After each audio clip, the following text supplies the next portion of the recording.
आवाज़ ठीक है।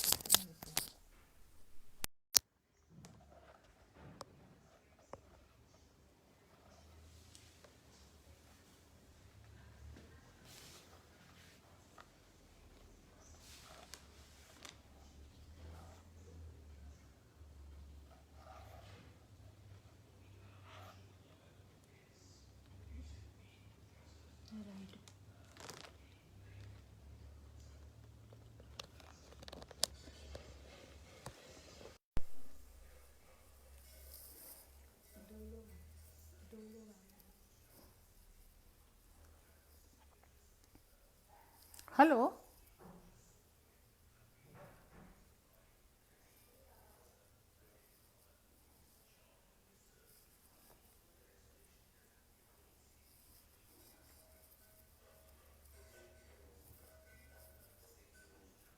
अर्पण, बताना कब शुरू करना है।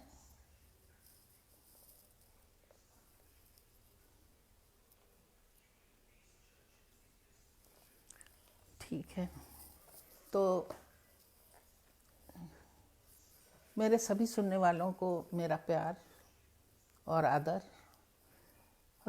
मेरी ये जो नॉवेल है जिस पे मैं बोलने वाली हूँ, ये दरअसल मेरी दूसरी नॉवेल है। नॉवेल है जिस पे मैं बोलने वाली हूँ, ये दरअसल मेरी दूसरी नॉवेल है। अच्छा, ये चूंकि छपी शालमली के बाद है तो इसका तीसरा नंबर आ जाता है, और ये एक मेरे सोच की कड़ी है। और पहली कड़ी की ये जो किताब है, उपन्यास है ठीकरे की मंगनी। इसमें औरत का एक घर का तस्वुर मैंने दिया है जो पुरानी सोच से एकदम अलग है।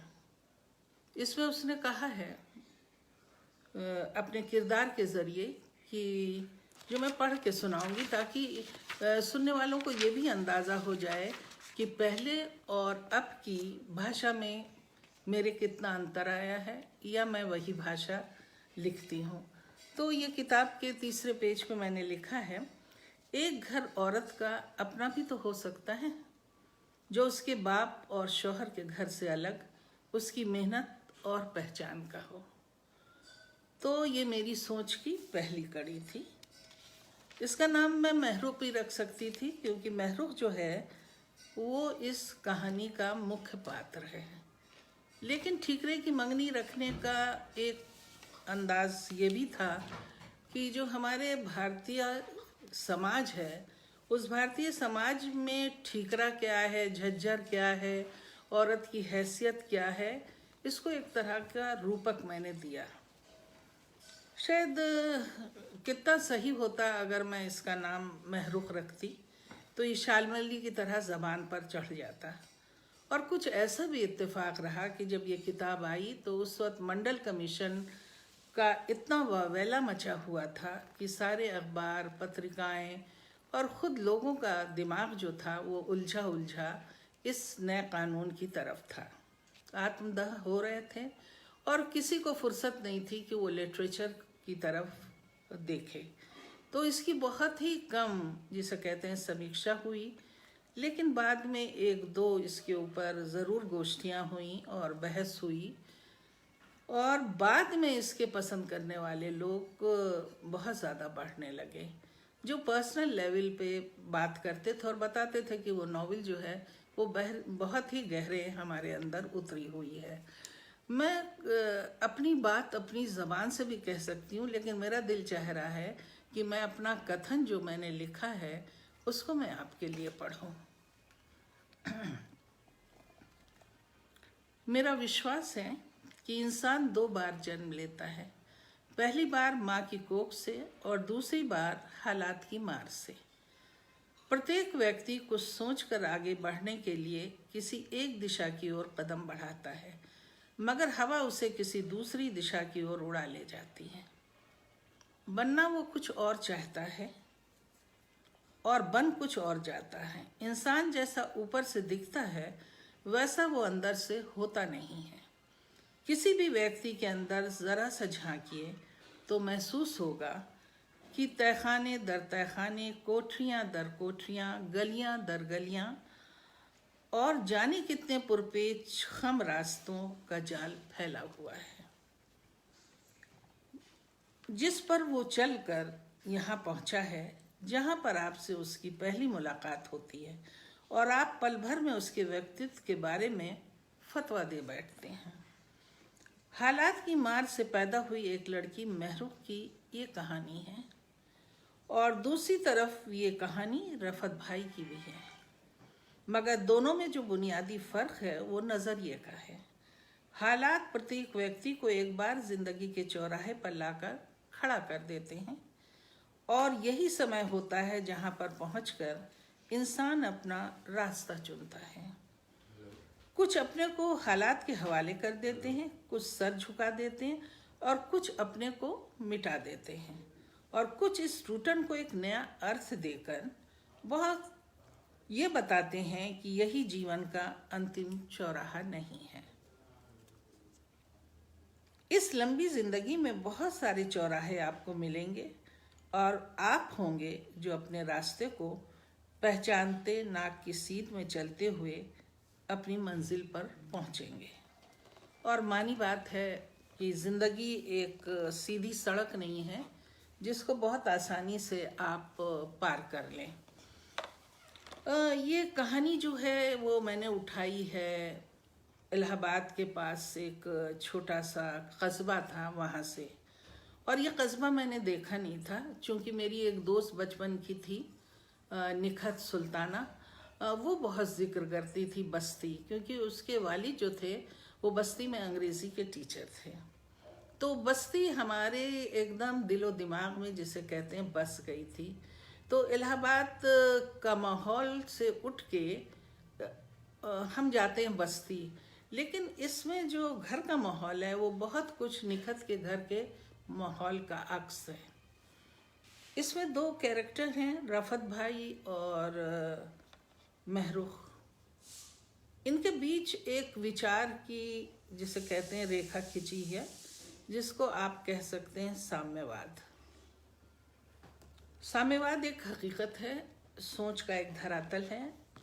आपके अंदर बहुत कुछ रोशनी भरता है, आपको रास्ता दिखाता है, और आपकी अपनी पसंद का मसला है कि आप किस चीज़ को कहाँ तक ले जा सकते हैं। अब इसमें जो मैंने पूरा घरेलू माहौल, लड़की की तमन्ना, लड़कों का लगातार ख़ानदान में पैदा होना, ये सारे टसल दिखाए जो हकीकत के बहुत करीब थे। अब इसमें ये होता है कि जो थ्योरी है उस पर रफत भाई चलते हैं, और जो साम्यवाद की जिसे कहते हैं प्रैक्टिकल होना चाहिए जो कदम, उस पर चलती हैं महरूख। ये इत्तेफाकी कहा जाएगा, क्योंकि महरूख जो थी ना साम्यवाद को जानती थी और ना उनका कोई इससे लगाव था। लेकिन हम लोगों को अगर वैचारिक धरातल पर हम ये कबूल करते हैं या नहीं करते हैं कि हम साम्यवाद से जुड़े हैं, या हमारी वैचारिक दृष्टि जो है वो कम्युनिज्म की है, तो भी हमारी जो बातें हैं, हमारी सोच है, वो कहीं कहीं पे उससे जाकर मिलने लगती हैं। तो अब सवाल ये है कि महरूख जो हैं वो आती हैं, पढ़ाई करती हैं, और उनको सारा माहौल बड़ा अजीब सा लगता है, क्योंकि उनकी नॉलेज जो है वो किसी और के पास नहीं है, और जो नॉलेज का माहौल है, जिस तरह की वैचारिक दृष्टि है लोगों की, उसका इसे पता नहीं है। और आखिर में ये धक्का खाती हैं, क्योंकि इनको इनके जो मंगेतर हैं रफत भाई, और इनके रिश्तेदार से भाई भी लगते हैं खालाजाद, वो अमेरिका चले जाते हैं, और इनको झटका लगता है कि ये कैसी बात है, ये तो साम्यवादी हैं, फिर अमेरिका कैसे जाएं। और जाके उन्होंने वहाँ पे लिविंग टुगेदर भी किया, और फिर उसको छोड़ के आराम से डिग्री लेके चले आए। अब यहाँ नज़रिए का फ़र्क है, कौन अच्छा है कौन बुरा है इसको मैंने देखा ही नहीं। यहाँ टकराहट दो नज़रिए की है। एक लड़की चाहती है कि मुझे ऐसे आदमी से शादी नहीं करना है जो दूसरों को सीढ़ी बनाकर आगे बढ़े, और इसकी प्रवृत्ति ये है कि लगातार शादी के बाद हमारी और इनकी टकराहट होगी और शादी लगातार चकनाचूर धरातल पर हर रोज लड़ाई झगड़े में होगी। रफत भाई को लगता है ऐसी क्या बात है, ऐसा कुछ भी नहीं है। हालात जो है लोगों को ले जाता है और लोग डिसीजन लेते हैं और साम्यवाद कब ये वादा करता है कि आप जो हैं ये कीजिए और ये ना कीजिए। अगर मुझे नॉलेज हासिल करनी थी, डिग्री हासिल करनी थी, मुझे स्कॉलरशिप मिला तो मैं क्यों ना अमेरिका जाता। और अगर वहाँ मैं मुश्किल में था और मेरी तरफ किसी का अट्रैक्शन था तो कुछ दिन अगर हम लोगों ने साथ गुजार भी लिए तो ऐसी कौन सी आफत आ गई। अब ये सोच का खुलापन भी आप कह सकते हैं और इसको आप संकीर्णता भी कह सकते हैं और बेईमानी भी कह सकते हैं, ये आपके अपने नज़रिए पे है। लेकिन वो आदमी वहाँ ठहरा नहीं, इस पे भी गौर कीजिएगा। वो लौट के उसी माहौल में आता है और महरूख के पास आता है, लेकिन महरूख जो है वो टूट चुकी हैं और महरूख कहती नहीं और उनकी समझ में आ जाता है ये चमक दमक ये सब बेवकूफ़ी है। वो गांव की तरफ चली जाती हैं और 80s में पूरा दहाई जो था वो गांव की तरफ जा रहा था यंग लोगों का, चाहे वो कहीं से भी पढ़ के आ रहा हो। तो ये बात तो मेरे उसमें टाइम फ्रेम में आनी थी, मेरे नॉवेल में आनी थी कि वो किस टाइम पे मैं लिख रही हूँ, वो वक्त क्या था, परिवेश क्या था।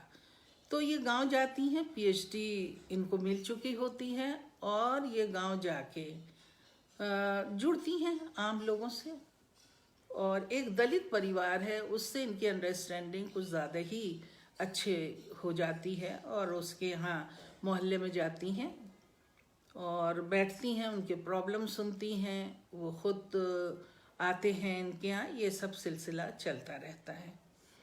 अब सवाल ये उठता है कि महरूख जिस ख़ानदान की है वहाँ सबकी शादियाँ हो गई हैं, तो महरूख क्यों नहीं शादी कर रही है।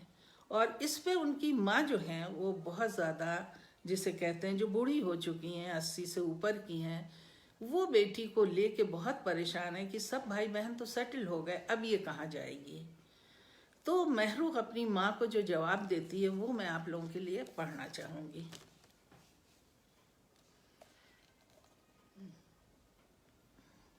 तो महरूख अपनी माँ से कहती है, तो मैंने भी अपनी पसंद की ज़िंदगी जीने की कीमत अदा की है।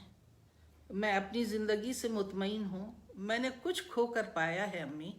आप इसे ना जान सकें तो ये अलग बात है, मगर मैंने सचमुच हादसों से घिरकर, तजर्बों की सुरंगों से निकलकर कुछ पाया है जो कीमती, बहुत पुरमायनी है, जो आप नहीं मगर आने वाली नस्लों की औरतें समझेंगी कि किस सफ़र से हम और औरत कब से शुरू हुआ था उसका सफ़र, और वो औरत भावनात्मक धरातल पर हमसे ज़्यादा मजबूत होगी। हर चोट को, हर चिटकन को गहराई से समझकर उसे रचनात्मक मोड़ देना हमसे ज़्यादा कहीं ज़रूरी समझेगी। महरूख ने सोचती हुई आवाज़ से धीरे से एक एक लफ्ज़ नाप कर कहा और उनकी माँ को ये बात समझ में नहीं आई और समझ में और लोगों को भी नहीं आ रही थी कि ये महरूख, मानी बात है, शादी जो है वो गृहस्थ जीवन का बहुत ज़रूरी पहलू है और वो क्यों नहीं उसमें दाखिल हो रही है। और एक सवाल है सारे भाई बहनों के सामने कि भाई टीचिंग कर रही हैं इस ओके, लेकिन क्यों अकेली रह रही हैं। और होता ये है कि मकान बिकने को आ जाता है और सब भाई, और गिरने वाला भी है मकान, बुरा हाल है उसका। और ये ढेरों भाई बहन जो हैं वो कहते हैं कि एक भाई को ज़रूरत है इसलिए ये घर बिकेगा और फिर महरूख आपा हमारे पास चली जाएंगी। और वहाँ पे जो एक भाभी है वो ये कहती हैं कि उनकी बच्ची कहती है कि मैं बड़े होके महरूख आपा बनूंगी। और इस पे जो है माँ जो है एक चाटा लगा देती है बेटी को और कहती है कि वो बहुत ही मनहूस ज़िंदगी है अकेलेपन की, कि आगे पीछे कुछ नहीं है, तो उस तरह की क्यों बनोगी। और महरूख का भाई वो सीन जब देख लेता है तो वो बहुत ही हर्ट होता है और वो बेटी को गले लगा के कहता है आइंदा इस पे हाथ नहीं उठाना, क्योंकि ख़ानदान जो है वो लड़की की अहमियत को जानता है, क्योंकि कई पुश्तों से लड़कियां पैदा ही नहीं हुई हैं। तो मानी बात है कि लड़की को एक ख़ास नज़रिए से देखने का जो बचपन गुजरा है, तो उससे ये भाई मुतासिर होता है। और फिर ये कहता है ये याद रखो कि मैं सिर्फ इस शहर ही नहीं, इस परिवार ही नहीं, बल्कि दुनिया की हर लड़की को उस सांचे में ढालना चाहता हूँ जो महरूख हो। और जब चलने लगते हैं तो सब लोग कहते हैं मेरे साथ चलिए महरूख, और आप यहाँ क्या करेंगी रह के, और अकेली नहीं आप हमारे साथ रहिए। तो महरूख कहती नहीं, मेरा अपना घर है और मैं वहाँ जाऊँगी, तुम लोग अपने अपने घर जाओ। और उसके बाद वो गांव की तरफ चली जाती। लक्ष्मणियाँ पहले से मौजूद ही हैं, उनका बेटा बड़ा हो जाता है और ये अपने पुराने कच्चे मकान में दाखिल होती हैं। अब देखिए कि जो आखिरी सीन है उसका एक टुकड़ा मैं पढ़ना चाहूँगी। महरूख का घर है। अक्सर महरूख जो हैं तन्हाई में उससे गांव का नज़ारा करती हैं। महरूख ने एक खिड़की खोली और सामने फैले अंधेरे को ताका। दूर तक टिमटिमाती रोशनी उसे किसी पैगाम की तरह अपनी तरफ आती नजर आ रही थी। मल्हार की आवाज़ खामोश गांव में कुछ ज़्यादा ही गूंज रही थी। थोड़ी देर बाद घिरे बादल बरसने लगे। बड़ी बड़ी बूंदों को महरूख ने खिड़की से हाथ निकालकर हथेली पे जमा दिया और घूंट भर पीकर आंखों पर लगाया। ठंडी हवा उसकी सफ़ेद लटों में उलझाकर एक सौंधी महक कमरे में छोड़ रही थी। ये मिट्टी, ये हवा, ये पानी, ये ज़मीन मेरी पहचान है, उसके दिमाग में कौंधा। अब ये जो है औरत या लड़की या एक टीचर जो बूढ़ी हो चुकी है तालीम देते देते, वो हिंदुस्तान की पहचान थी। उसको देख लीजिए आपकी, वो शुरू होती है, जो जन्म लेती है महरूख, वो 70s के आखिर में होती है। और मेरी एक कहानी थी तकाज़ा, वो मैंने लिखी थी बदलती हुई औरत के हालात के ऊपर। और तकाज़ा कहानी में बाद में मुझे लगा कि पूरी नॉवेल की संभावना छुपी हुई है, और उसके बाद मैंने इसको नॉवेल बनाई। और मज़े की बात ये थी कि नॉवेल मैं ख़त्म कर देती थी, और जब कोई पढ़ने को मांगता था नया कुछ क्या लिख रही हैं तो मैं देती थी, तो कहते थे इसमें तो बहुत संभावना है, इसको आगे बढ़ाइए। अब टाइप किया हुआ मैटर फिर मैं उसके ऊपर काम करने लगती थी। फिर मेरे ख्याल से 4 ड्राफ्ट या 5 ड्राफ्ट इसके बने, फिर जाके ये निकली है। इसमें मैंने नेचर को बड़ी खूबसूरती से उठाया है, क्योंकि मुझे लगता है कुदरत जो है वो बहुत बातें करती है इंसान से, और इंसान के बारे में भी बहुत कुछ कहती है वो। तो सूरज का डूबना, शाम, दरख्त, परिंदे, ये सारी चीज़ें हैं। और एक वाक़या और है जो मैंने एक दूसरी तरीके से इसमें दिखाया। मुझे अलीगढ़ जाना था अपने लेक्चर देने के लिए, और उस दिन गाड़ी चली ही नहीं। और वो थी कि किसान आंदोलन जैसा कुछ था, और किसान आए हुए थे और वापसी का उनके कोई इंतज़ाम नहीं था, तो परेशान हो गए वो, और फिर उन्होंने एक तरह से घेर लिया। तो ट्रेन तो नहीं चली, प्रोग्राम भी नहीं हुआ, लेकिन उससे ये महसूस हुआ कि किसानों को इस्तेमाल करना, और आज जो प्रॉब्लम है वो उससे जुड़ जाता है कि हम किस तरह से देख रहे हैं। तो उस वक्त डॉक्टर शर्मा ने एक जुमला कहा था कि एक्चुअली किसानों को इस पटरी पे एकदम बैठ जाना चाहिए था, बजाय इसके कि ट्रेन किसी और वजह से भी लेट हो रही थी, और एक वजह ये भी थी। तो वो इशारा था जो इशारा आज 1 साल पहले हमारे मुल्क में नज़र आया। तो इसमें वो सारी बातें हैं जो मेरे अपने तजर्बे में आई, जो मैंने देखी। और दरअसल महरूख जो है वो आज भी ज़िंदा है। ये कहना कि जी ये नॉवेल तो 87 की है, ख़त्म हो गया, ये ख़त्म होने वाली नॉवेल नहीं है, क्योंकि इसके अंदर जो सवाल हैं वो आज भी हिंदुस्तान में ज़िंदा हैं। वो मसला जो है वो दलितों का है, वो मसला टीचिंग लाइन में बर्बादी का है कि आपके पास ब्लैक बोर्ड नहीं है, आपके पास कोई सफाई कर्मचारी नहीं है, और अगर आप लड़की हैं तो आपको किस तरह से परेशान किया जाता है, और आपसे तरह तरह के प्रॉब्लम और रात को कुंडी खटखटाना, ये सब जारी रहता है। तो ये कोई शायद सीन बदल जाए या हालात बदल जाएं या शहर बदल जाए, लेकिन परेशानी आज भी औरतों को शक्ल बदल बदल के वहीं पे आकर लाकर खड़ा कर देती है। महरुख जो है वो बहुत सारी बातों के बारे में बताती है। उसको ये भी नहीं पसंद है कि जो हमारे तीज त्यौहार हैं उनकी लगातार छुट्टियां दी जाएं, और उसको आप बहुत ही अजीब तरह से मनाएं। इस पे एतराज़ भी हुआ था कि आप इसको कल्चर से अलग कर रही हैं। मैं कल्चर से अलग नहीं कर रही थी, मैं ये बताने की कोशिश कर रही थी कि जब आप एजुकेशन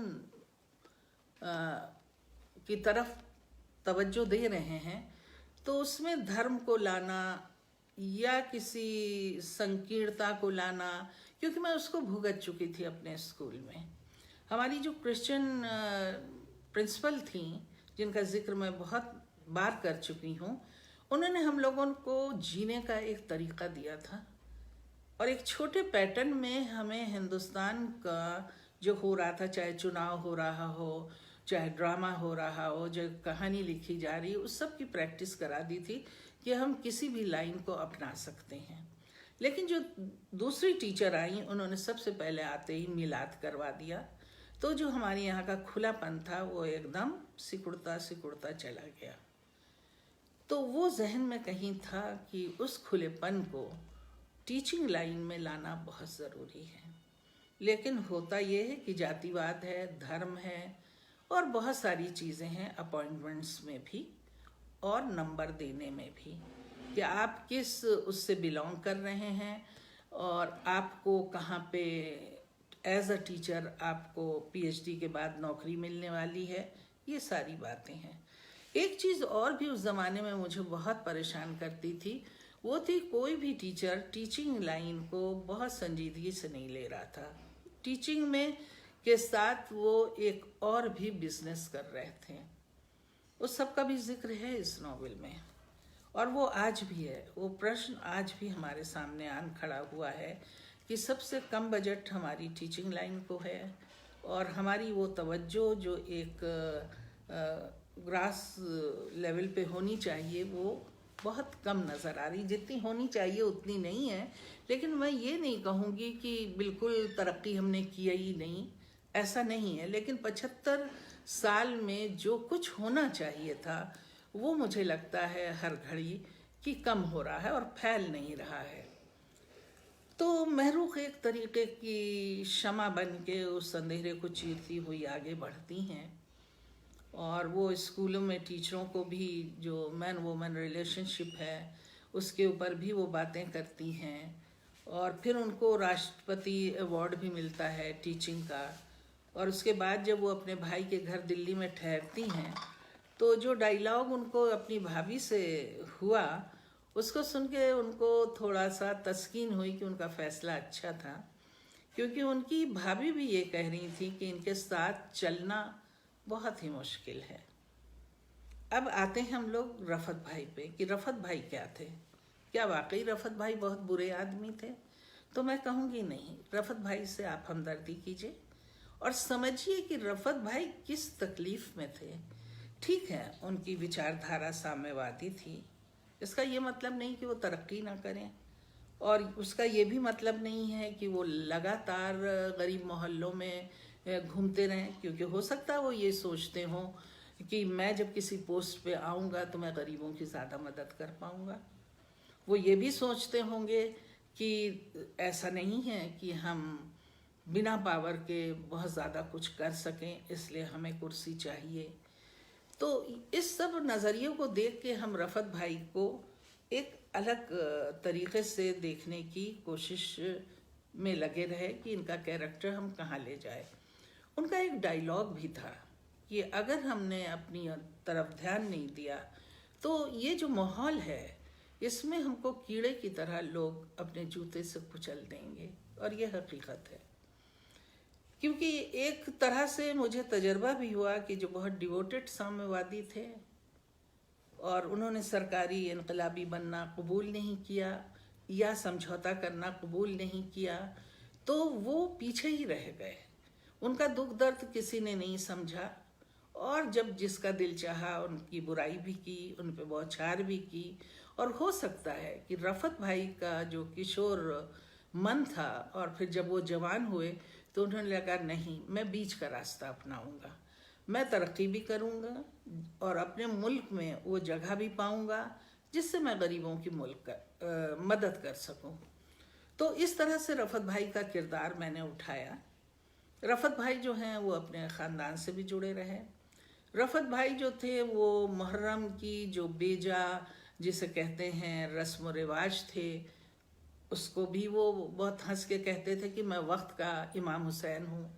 और लोग कहते थे ये कुफ्र बकर है, और कहाँ इमाम हुसैन है और कहाँ तुम।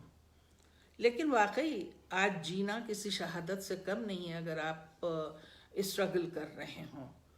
तो ठीक है, वो अपनी तरह से अपने को व्यक्त करते रहे हैं। अब सवाल ये है कि ठीकरे की मंगनी आज के संदर्भ में किस तरह से ली जा रही है और इसके ऊपर कितना पीएचडी का काम हो रहा है। मुझे लगता है कि हिर फिर के लोग जो हैं इसको पसंद करते हैं, इसके डायलॉग्स पसंद करते हैं और उस कल्चर को याद करते हैं जो इसमें दिखाया गया है, जो अब यहाँ पे नज़र नहीं आता है। इसमें वो रस्म रिवाज भी हैं जो एक मुस्लिम ख़ानदान के होते हैं। उसमें ठीकरे की मंगनी का जो रूपक है वो यही है कि लड़कियां चूँकि जीती नहीं थीं तो उसमें उनकी खाला ने कहा कि भाई मैं 2 रुपये 1 रुपये में इस बच्ची को गोद ले लेती हूँ, ख़रीद लेती हूँ। तो इस तरह से वो बच्ची बच जाती है और वो ठीकरे की मंगनी हो जाती, यानी रफ़त भाई से उनकी शादी तय कर दी जाती है। और रफ़त भाई ही उनको लेके आते हैं दिल्ली की तरफ ताकि महरूफ आगे पढ़ सके और बराबर से मेरा हाथ बटा सके और बराबर से ज़िंदगी के रास्ते पे कंधे से कंधा मिला के आगे बढ़ सकें। और मुझे याद आता है कि सर सैयद अहमद ख़ान ने जो अलीगढ़ यूनिवर्सिटी खोली थी, उसका सबसे बड़ा फ़ायदा जो था मुसलमानों को और हिंदुओं को तो हुआ, क्योंकि उसमें सिर्फ मुसलमान नहीं थे और हिस्ट्री के जो बहुत बड़े काबिल हिस्टोरियन गुजरे हैं, ईश्वरी प्रसाद, वो पहले ग्रेजुएट थे उसमें। तो जो भाई जब पढ़ने गए तो उनको ख्याल आया कि मेरी बहनें वहाँ हैं, और फिर वो बहनों को लाए और इस तरह से औरतों में जो लड़कियों में जो एजुकेशन शुरू हुई वो उसका जो था आसमान ज़्यादा खुला नज़र आया। तो उसका भी ज़िक्र जो है वो मैंने एक अलग तरीक़े से किया कि रफ़त भाई जो हैं वो किस तरह से महरूख को लेके आते हैं। इसमें भी लोगों को एतराज़ था और कुछ मजाक भी हुए कि इंटेंशन रफ़त भाई का बिल्कुल सही नहीं था, वो क्यों लेके गए। लेकिन रफ़त भाई 2 रिश्ते जी रहे थे और ख़ानदान भी 2 रिश्ते जी रहा था। एक तो खालाजाद भाई थे वो, और दूसरी जो बात थी वो आने वाले दिनों में वो शौहर बनने वाले थे। तो मानी बात है कि वो अपनी बहन को लेके जा रहे थे। तो अगर आप मुस्लिम समाज के ताने बाने को नहीं जानते हैं तो फिर ये बात वाकई कुछ लोगों को खटकेगी कि भाई मैरिज से पहले कैसे एक आदमी एक लड़का चला जाता और ख़ानदान जो है उसको इजाज़त दे देता है। और जिस तरह के डायलॉग हुए हैं महरूख को बदलने के लिए रफ़त भाई बोले हैं, वो बहुत ही खूबसूरत डायलॉग हैं। सबसे पहले वो कहते हैं कि अपना हिजाब हटाइए, आप सर पे जो दुपट्टा आप डाले हैं वो हटाइए, और इस तरह से एक नई तरह से कि नई सुबह तुम्हारा इंतज़ार कर रही है, वो ये बात कहते हैं। रफ़त भाई जैसे बहुत लोग मिलेंगे समाज में आज भी, और उन्होंने तरक्की भी की और समाज को बदला भी। उनके नाम गिनवाना मैं यहाँ मुनासिब नहीं समझती हूँ, लेकिन कितने लोग ऐसे थे जिन्होंने अपने गांव के नक्शे बदले सिर्फ इसलिए कि उनके हाथ में एक पोस्ट आई थी। और ये याद रखिए कि आप या तो अपनी राइटिंग से पहचाने जा सकते हैं, यानी वैचारिक स्तर पे आप इतने आगे बढ़ जाएं कि लोग आपको कबूल करने लगें, और अगर ऐसा नहीं है तो आप ज़माने को बदल नहीं सकते, धारा नहीं आप कोई दे सकते हैं जिस पे एक आपकी तमन्ना और दूसरों की तमन्नाएं पूरी हों। लेकिन अगर आप डिटर्मिन हैं कि हमें हर हालत में अपनी वैचारिक ईमानदारी को आगे लेके चलना है, और वो सारी जिसे कहते हैं खूबियाँ और वो सारी जो सहूलियतें हैं जो हमारे मुल्क ने हमें दी हैं उसका इस्तेमाल और उसको हासिल भी करना है, तो मुझे लगता है कि इसमें निगेटिविटी को बहुत ज़्यादा ढूंढना कोई मुनासिब बात नहीं है। उसकी वजह ये कि ज़माना बहुत बदल गया है। पहले ना तो ये हालात थे जो अब हैं, क्योंकि आप सिर्फ अपनी वैचारिक स्थिति को सिर्फ भाषणों के ज़रिए लोगों तक नहीं पहुंचा सकते, उसकी एक हद होती है। लेकिन अगर आप किसी पोस्ट पे हैं तो फिर आप बहुत तरह की मदद कर सकते हैं। तो इसलिए मैं रिक्वेस्ट करूंगी कि रफ़त भाई के कैरेक्टर को थोड़ा सा रिसर्च स्कॉलर या मेरे पढ़ने वाले जो हैं वो हमदर्दी से देखें और उस आदमी से हमदर्दी करें जो बुरी तरह से परेशान है और जीने के लिए रास्ता तलाश कर रहा है। राजस्थान के ऊपर इसके ऊपर कई गोष्ठियाँ हुई और जिसमें बहुत सारे सवाल स्टूडेंट्स ने किए, और एक सवाल और था कि रफ़त भाई ने जब माफ़ी मांग ली थी तो इतनी नाराज़गी क्या। एकदम सही बात है, छोटी गलतियों की अगर कोई माफ़ी मांग लेता है तो बहुत अच्छी बात है, और मर्द अगर माफ़ी मांगता है तो इससे बढ़ के क्या बात है। लेकिन सवाल ये है कि अगर आपकी प्रवृत्ति ही ऐसी हो जिसमें आप आगे भी समझौता कर सकते हैं, आगे भी कोई ऐसा कदम उठा सकते हैं जो फ़ायदे में जा सकता आपके भी और शायद समाज के भी, लेकिन हर आदमी तेज़ दौड़ने वाले घोड़े के साथ नहीं दौड़ पाता है। वो महरुख थी, महरुख जो थी वो अपनी तरह का काम गांव में करना चाहती थी, गांव वालों को शिक्षित कर रही थी। और जहाँ तक मेरा अपना ख्याल है कि आज भी ये बात जो है जारी है। बहुत सारे लोग जो हैं ऐसे हैं जो साम्यवादी विचारधारा के हैं और नहीं भी हैं, दोनों तरह के लोग हैं। वो गांव जाके इस तरह से टेक्नोलॉजी दे रहे हैं, एजुकेशन दे रहे हैं, और यहाँ तक कि सफाई और बहुत सारे ऐसे मसले हैं जिनको वो हल करते हैं, उनके साथ वो कमा सकते हैं। कुछ लोग आईआईटी से निकले हुए हैं, कुछ लोग बाहर फॉरेन की डिग्री लेकर आए हैं, वो सारे लोग हैं जो गांव की तरफ तवज्जो दे रहे हैं। यहाँ पर मैं अपना तजर्बा आपसे बांटना चाहूँगी कि पूरे मिडिल ईस्ट में एक कानून है कि इंटरमीडिएट के बाद आप जो सब्जेक्ट लेना चाहते हैं या जो लाइन लेना चाहते हैं, आपको गांव जाके थोड़ी खिदमत करनी पड़ेगी, चाहे आप टीचर बने और चाहे वहाँ की और दूसरे प्रॉब्लम में आप अपने को पेश करें। वो सिपाही दानिश कहलाते हैं, यानी कि सोल्जर ऑफ एजुकेशन। तो मुझे लगता है कि ये एक हमारे यहाँ भी इस तरह का सिलसिला जारी होना चाहिए कि बच्चे अपने मुल्क को तो पहचानें किताबों के ज़रिए, लेकिन प्रैक्टिकली वो गांव जाके उन परेशानियों को भी देखें और ये भी देखें कि जो हमारी तरक्की की योजनाएं हैं वो दरअसल कहाँ तक पहुँची हैं। क्या वो सिर्फ बड़े शहरों, राजधानी और बड़े कस्बों तक पहुँची हैं या इंटीरियर तक गई हैं, जहाँ रोशनी का एक बल्ब भी नहीं जलता है। तो ये चेतना जो है ये नॉवेल कहीं ना कहीं पे देती है, और जिनको ये पसंद है चेतना, उनको ये नॉवेल बहुत पसंद आती है। उसकी वजह यह है कि हर चैप्टर, हर लाइन और हर इंसान कुछ ना कुछ कहता और कुछ ना कुछ बताता हुआ नजर आता है। इसकी अपनी एक भाषा है, भाषा को लोगों ने पसंद किया, और शालमली से बिल्कुल अलग इसकी भाषा है।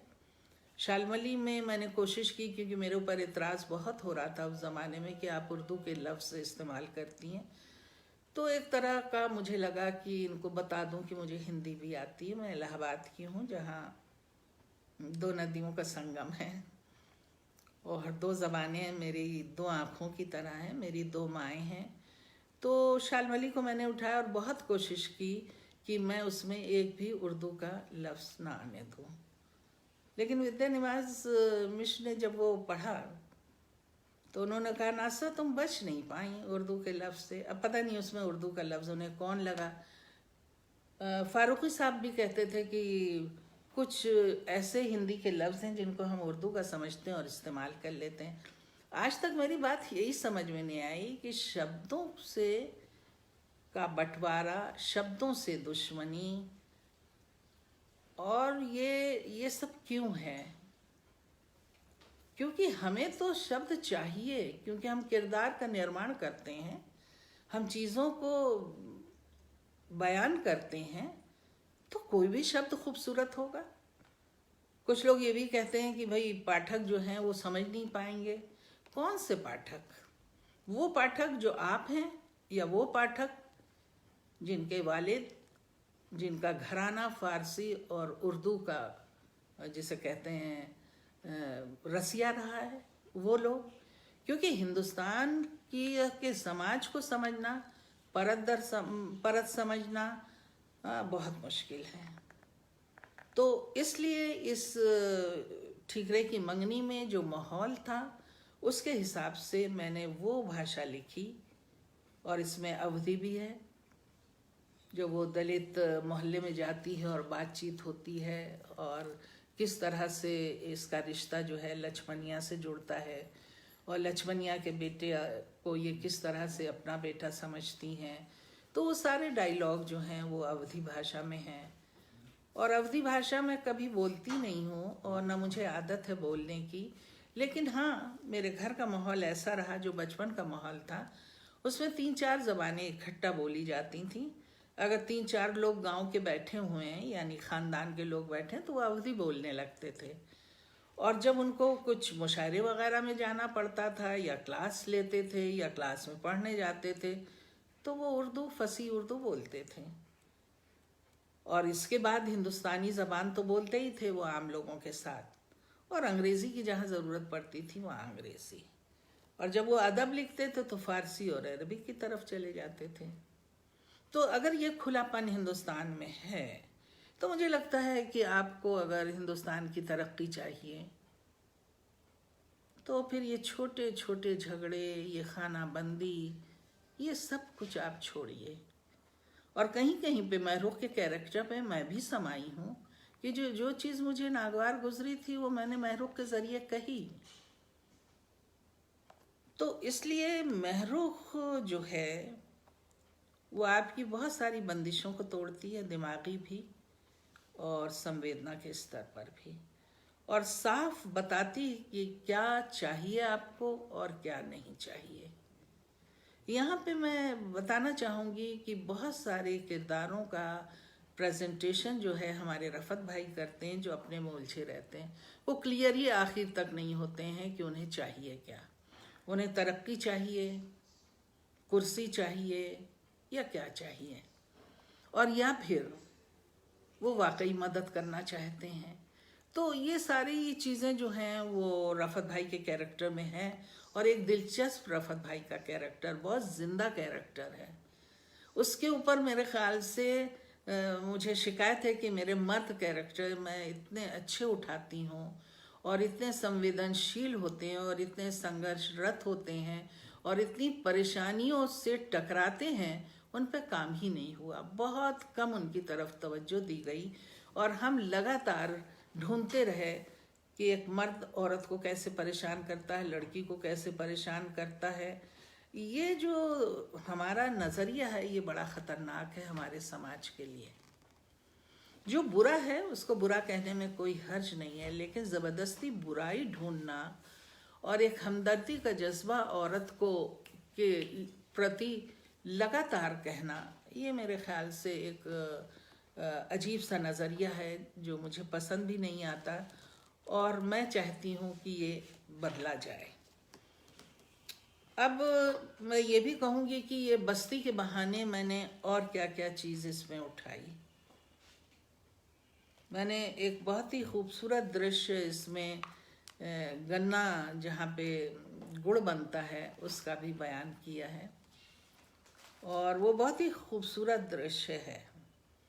और आपको ताज्जुब होगा कि कितने लोग हैं जो बड़े अजीब अंदाज से, गांव के लोग हैं, कि गुड़ का भी इस्तेमाल हो सकता है। तो मुझे हंसी आती है कि आप मतलब थोड़ी सी एजुकेशन पाके आप अपनी ही चीज़ों से किस तरह से मुठभेड़ करते हैं,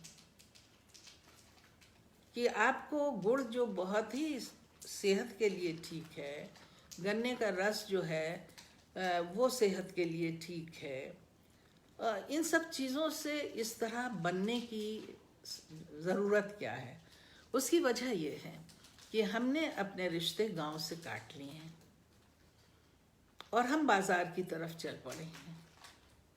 तो जो बाज़ार हमें बताता है वही हम करने लगते हैं, और फिर एक लहर आती है डॉक्टर्स की, सडनली वो बता देते हैं कि ये चीज़ नुकसानदेह है और ये चीज़, हम उसके पीछे चले जाते हैं। तो जो हमारी बुज़ुर्ग थे उन्होंने जो चीज़ें हमको बताई हैं उनसे हम एकदम मुंह मोड़ लेते हैं। तो ये नॉवेल आपको वहाँ भी ले जाती है कि ठहरिए जनाब, सिर्फ शहरी हिंदुस्तान की हकीकत नहीं है, आप गांव आइए, उन टीचरों से मिलिए जो आज भी गांव जो हैं वो अपनी साइकिल से पैदल कीचड़ में लथपथ जाते हैं, और तनख्वाहें उनकी 8-8 महीने नहीं मिलती थीं। और अब तो बहरहाल लॉकडाउन है, मसाइल दूसरे भी हैं, और एजुकेशन बीमारी की वजह से कितनी पिछड़ रही है, और स्टूडेंट कितने फ्रस्ट्रेटेड हैं और टीचर्स कितने फ्रस्ट्रेटेड हैं, या टीचर्स वाकई एजुकेशन में लिप्त हैं या बहुत सारे दूसरे काम उनसे कराए जाते हैं, वगैरह वगैरह। तो मेरे ख्याल से महरुख के बहाने आप ठीकरे की मंगनी पढ़िए, और ठीकरे की मंगनी के बहाने आप हिंदुस्तान को जानिए, और उस औरत को भी समझिए जो 80 में वजूद में आती है और ये जिसे कहते हैं नज़रिया पेश करती है कि औरत की पहचान और मेहनत का एक घर है। और वो घर में जब शालमली जाती तो भी लोग नहीं समझ पाते हैं कि शालमली भाई अपने घर में अपनी पहचान के घर में रह रही है, लेकिन उस पर भी बहुत सारे सवाल हुए। तो मैं अपनी बात ख़त्म करती हूँ। अगर किसी तरह का सवाल हो, कुछ हो, तो आप ज़रूर बताइए, मैं हाजिर हूँ।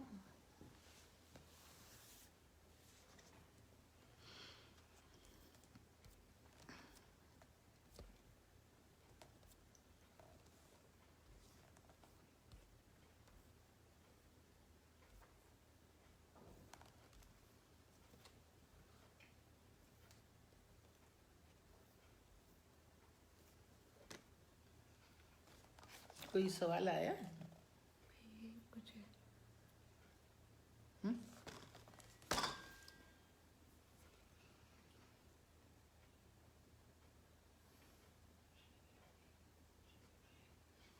हाँ, तो जब अगर आपने पत्थर गली की कहानियों पे चिंतन किया है तो महरुख को भी एक मर्ता पढ़ लीजिए। महरुख आपके साथ साथ चलेंगी और वो सारी चीज़ों को तोड़ देती हैं जो ठीकरे की मंगनी थी, या उनके दादा उनको बहुत प्यार से अपने साथ मुशायरे में ले जाते थे, खिलौने की तरह उनको रखा जाता था, नायाब नग की तरह उन्हें इज्जत दी जाती थी। लेकिन कैसे फिर वो लड़की बनाई जाती हैं, और लड़की बनाने के बाद उन्हें बताया जाता है क्या अच्छा और क्या बुरा है, और उसके बाद फिर महरुख जो है वो उस पहचान को तोड़ती हैं, लेकिन अपने रिश्ते नहीं भूलती हैं। वो गांव में भी रिश्ता उतने ही गहरे रखती हैं, अपने बुज़ुर्गों की खिदमत करती हैं, और ये सोच वो बिल्कुल बदलती है कि आप इकहरे मत रहिए। अगर आपने एजुकेशन हासिल कर ली और शहर, तो आप परिवार के उन लोगों को जो अनपढ़ हैं, बूढ़े हैं, बीमार हैं, उनको आप भूल जाइए, क्योंकि दरअसल उन्हीं बुजुर्गों ने आपको यहाँ तक पहुँचाया है। तो ये नॉवेल लेयर दर लेयर चलती है और बहुत कुछ आपको बताएगी। गो की ये उतनी चर्चित नहीं हुई जितनी शालमली, लेकिन व्यक्तिगत तौर पे मुझे इसको पसंद करने वाले बहुत ज़्यादा मिले हैं। तो मेरे ख्याल से कोई सवाल और है?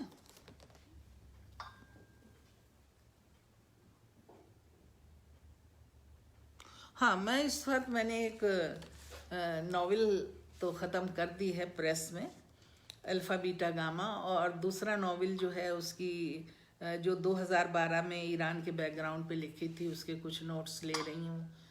और इसके अलावा मेरी 2 कहानियाँ जो हैं वो बहरहाल अधूरी पड़ी हैं, उसको भी उलट पलट के देख रही हूँ। तो लॉकडाउन मेरे लिए तो बहुत ही फ़ायदेमंद रहा कि घर में भी सब लोग रहे, घर भरा भरा रहा, और मैंने बहुत काम किया, मेरे ख्याल से बहुत ज़्यादा काम किया है। लेकिन हाँ, बहरहाल परेशानियाँ तो अपनी जगह ही हैं, लेकिन हाँ, लॉकडाउन के ऊपर मैंने बहुत ज़्यादा नहीं लिखा। एक टुकड़ा ज़रूर मैंने अपनी नॉवेल में बढ़ाया है, और दूसरे मेरे 2 किताबें हैं, एक अफ़गानिस्तान और एक इराक़। उसमें कुछ चैप्टर्स जो मैं इनकार करती रही हूँ अभी तक, उसमें मैंने बढ़ाए हैं, तो वो एक अच्छा काम है। किताब फिर से नई हो गई है और मेरे ख्याल से साल के आखिर तक आएगी।